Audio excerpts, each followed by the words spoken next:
The calendar turns to November, and October's budget battle in Washington drags on. Healthcare subsidies may be the sticking point, but we're looking at the impact already and the avalanche of effects on the way.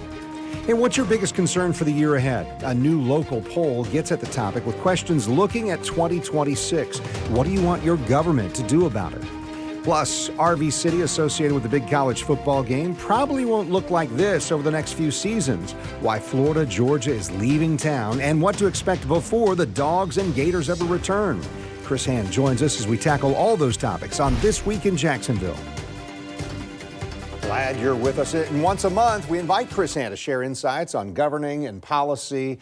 This gentleman has experience at the local, state, and federal level. So, Chris, joining us for our Hand on Government episode. Appreciate that. I get lots of feedback from people who say, I learn so much when Chris Hand is on the program, so thank you. And let's start with kind of this ongoing federal government shutdown as we record today. Here it is. We're going to pass the month mark this weekend.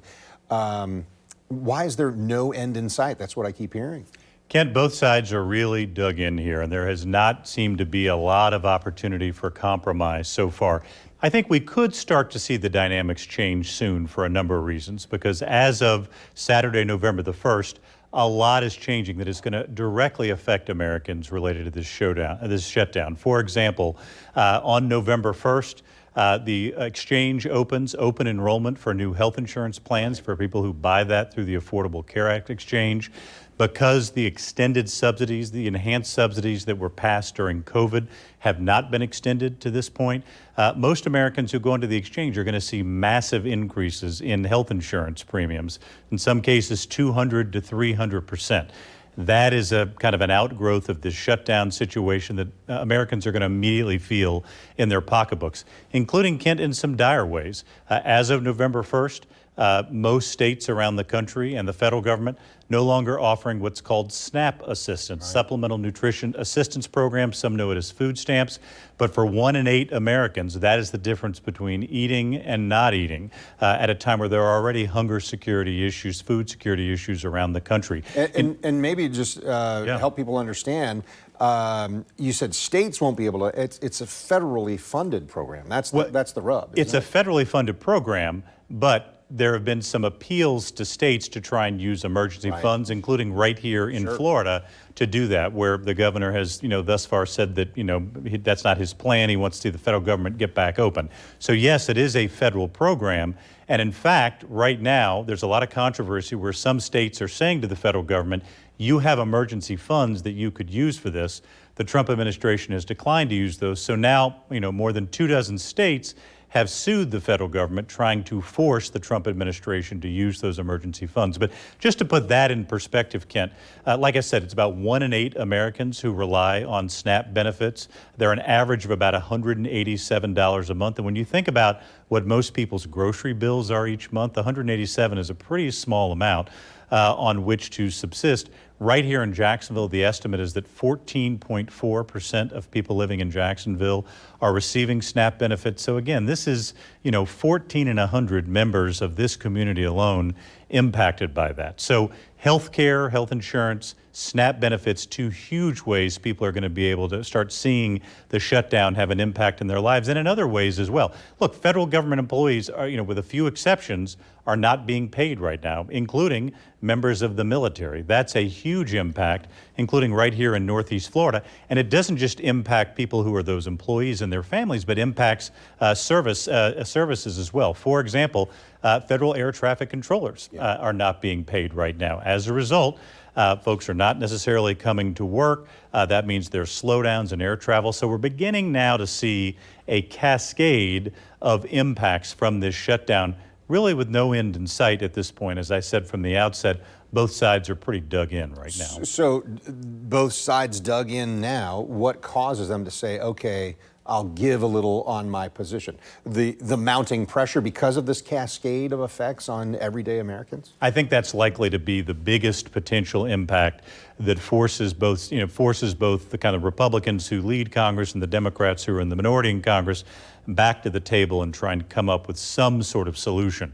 Whatever that looks like, whether that is an effort to include these enhanced subsidies back in a continuing resolution, whether they move straight to passing a full budget for kind of the next fiscal year. Now, they were supposed to do that before October 1st, but that didn't happen, which is why we're here where we are now. So I do think it's going to be these impacts on everyday Americans on health insurance, food benefits, other issues like that, that do force congressional negotiators back to the table to try to find some sort of solution before the impacts on Americans are even worse. And we just talked about food insecurity for a little bit. We've got video from one of our local food pantries from just this week, and you can see the shelves are nearly bare in many cases here. And we're hearing from food pantries, hey, already the holidays, we get an increase in people who say, I've got a need. They want to make sure that they're attended to. But that is some of the crisis that we're seeing right now. Well, and Kent, no question, and food banks and other kind of agencies that try to alleviate food insecurity really feeling the impacts with this change. But one thing that's very different about this shutdown, we've seen a series of shutdowns over the last 30 years. Really, prior to 1995, this was not something that occurred much in the federal government. They've occurred with kind of increasing frequency since the mid-1990s. But in previous shutdowns, there were typically always negotiations going on as to how do we resolve this shutdown. What has particularly characterized this shutdown as opposed to other ones is that there hasn't been a lot of discussion going on.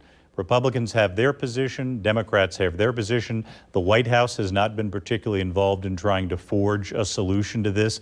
So that's been different about this shutdown. Again, I do think some of these impacts on everyday American lives could force people back to the negotiating table. But right now, there isn't an end in sight. Well, we'll change topics in a moment, but I'm curious your perspective since you worked with Senator Graham in Washington.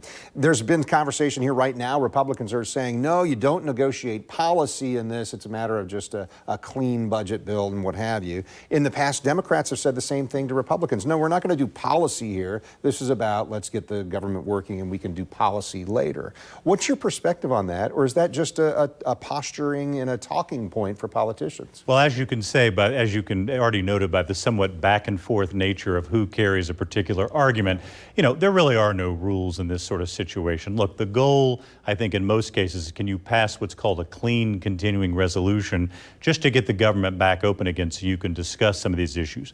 The way I suspect this shutdown will end, if it ends, will be some sort of promise that there will be a vote in both the House and the Senate on the issue of enhanced health insurance premiums. Subsidies. Again, something that impacts both states that lean Democratic, heavily impacts states that lean Republican. So there's a lot in this for various members of Congress, and not necessarily for them personally, because they're still getting paid during the shutdown. They're still getting their health insurance during the shutdown. But for their constituents, there is a lot at stake. And you begin to see members of both parties take different positions. I suspect the way it will probably end is they agree to a clean continuing resolution in exchange for a promise of a separate vote on the issue of subsidies, votes that, because of the bipartisan support for that, may well pass. All right, I promised a moment ago, we're going to turn our attention to some other issues, local and state specifically. We're going to talk about what troubles you the most heading into 2026. That topic next on This Week in Jacksonville.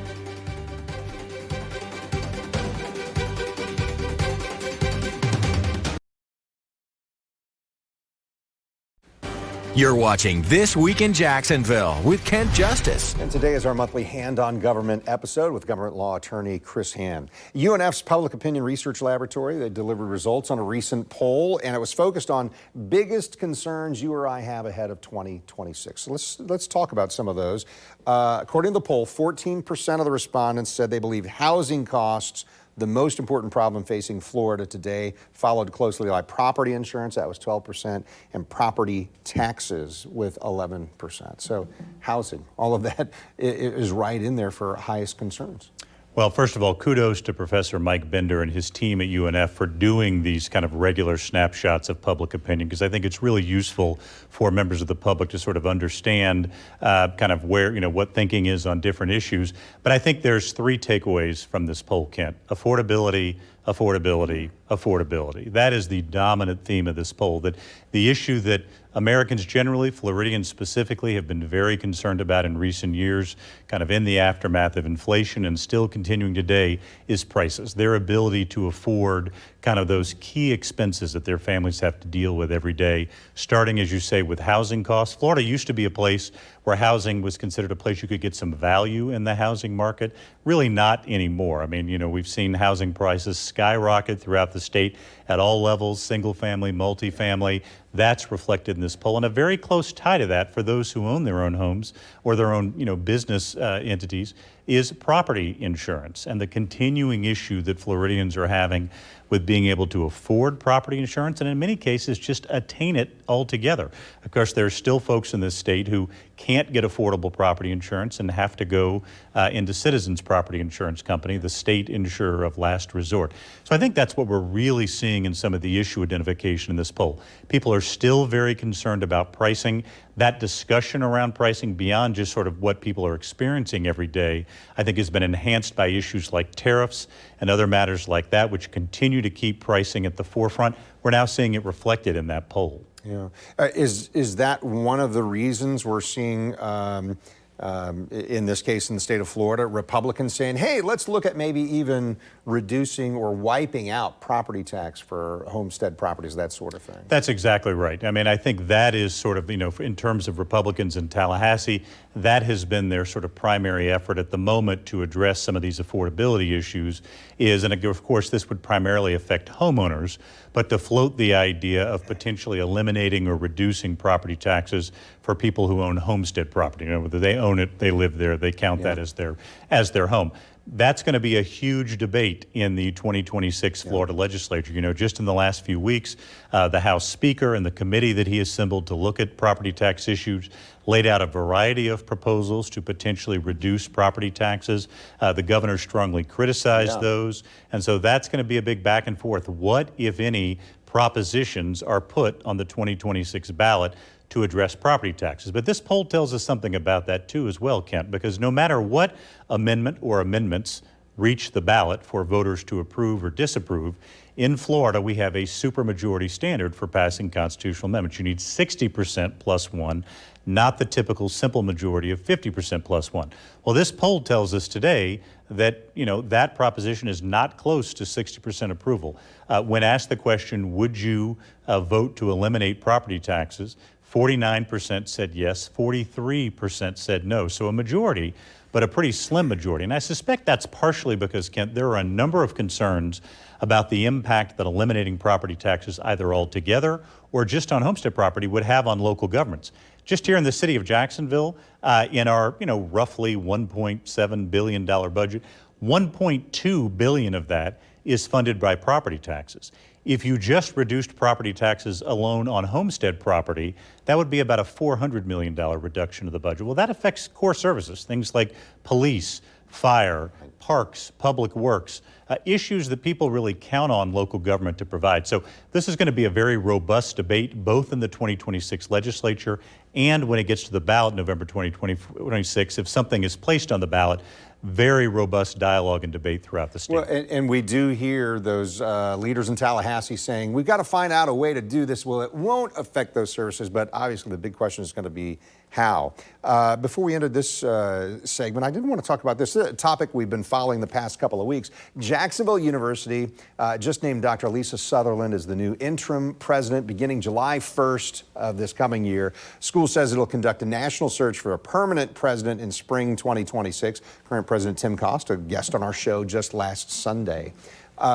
Chris, what's your view on this? This is another university president change in our area because UNF's president is leaving for USF. And the impact that a president at a local school can make, we've seen it these last several years, can make a big, big difference in the community. Well, for those who, have the good fortune to know President Tim Cost, he is an exemplary leader, an exemplary human being who has just been transformative in his leadership of Jacksonville University. You look at all of the new initiatives that he's brought in. JU now has a law school that's based downtown.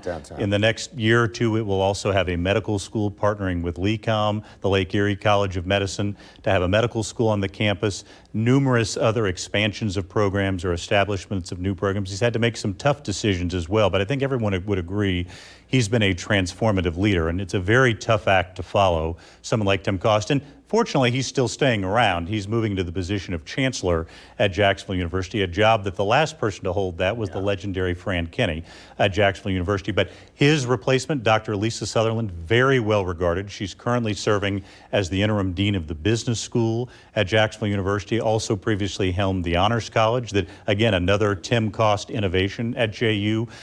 So I think he's very clearly, he and the board clearly had a transition plan in place to ensure that the progress JU has made can continue. But it's a challenging time for higher education, as we know, given some of the instability in federal funding, other forces that are affecting it. But obviously, JU trying the best it can to help succeed a transformational president with an interim president who's also extremely well regarded. As President Cost has talked about, this has been part of the plan. Maybe not everybody else knew it until I announced it, but they're trying to make sure that, as you mentioned, that it goes forward in a smooth way. All right, still more to explore in our episode here. After a short break, Chris and I look at the Florida-Georgia game, the tradition, and the plan to leave Jacksonville behind for the next few years. Stay with us.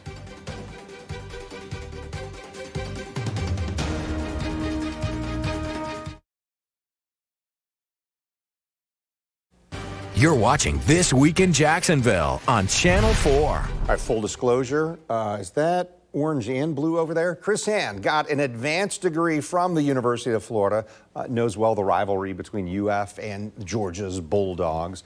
Former chief of staff here in the city of Jacksonville as well. You've seen the economic impact.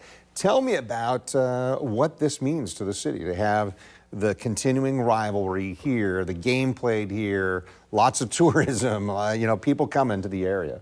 Well, Ken, it's remarkable to reflect on the history of this storied rivalry right here in Jacksonville. It's been played here since 1933, and there's only been two exceptions. One was in 1995 and 1996 when the current stadium here in Jacksonville was being built, and so they played home and home, one on each campus during that time. This is the second one for the same reason, that they're going to be renovating the stadium, and so they're going to play next year in Atlanta and the year after that in Tampa while that stadium construction is going on. It has a huge impact here in Northeast Florida. Economically, a lot of hotel rooms being sold, people eating at restaurants, millions of dollars of economic impact. Lots of businesses are pretty happy when this week they're very happy, particularly those who are likely to get customers sort of related to the game. But I think it's even larger than that, Kent. This was a game, this event each year was something that very early on put Jacksonville on the national radar screen. It was a big rivalry game. You knew it was going to be on national television each year. It was a highly anticipated event.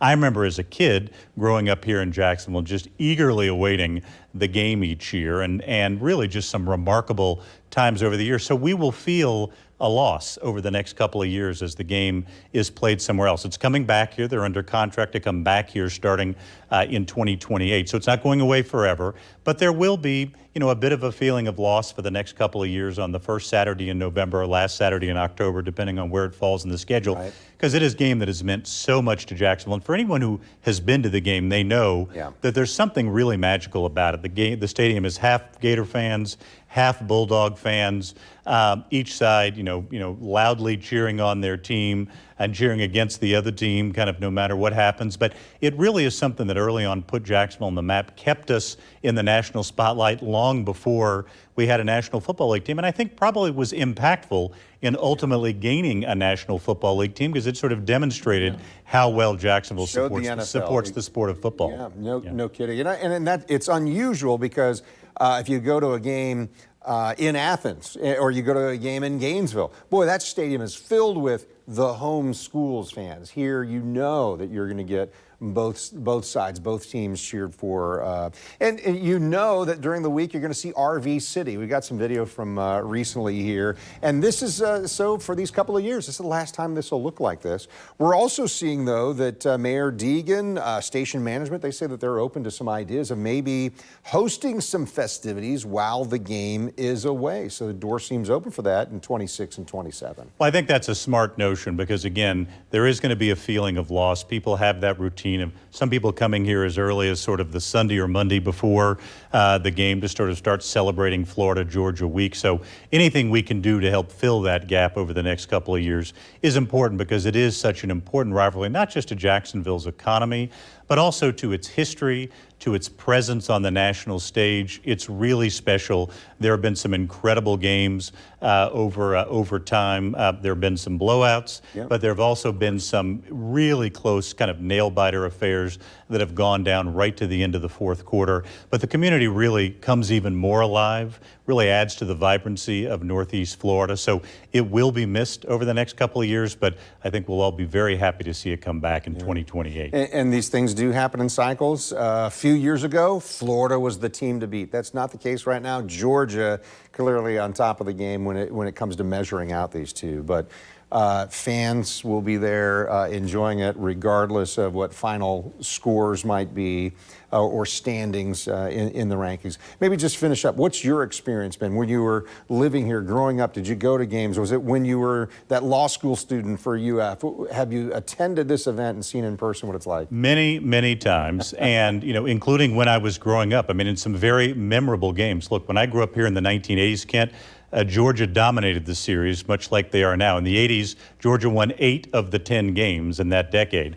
I was sitting in the stadium in 1990, Steve Spurrier's first year as Florida's head coach, where he was determined. He had a long-standing grudge against the University of Georgia and was determined to flip that script. His Gators came out that year and won 38-7. First time they had had that sort of decisive victory in a long time. I sat there in one of the end zones and watched that game as it happened. So there have been a lot of moments like that. It is a real privilege to be at a Florida-Georgia game. Anyone who has the chance to go on Saturday, I encourage them to do that. And if not, save your space for 2028 and beyond. There you go. Thank you, Chris. We are out of time, but we hope you have a great weekend. Thanks for being with us today. And we're working to honor veterans in this month of November. We plan to have an interview with retired Colonel Alan West and results from local efforts to reduce veteran suicide. Join us next time as well.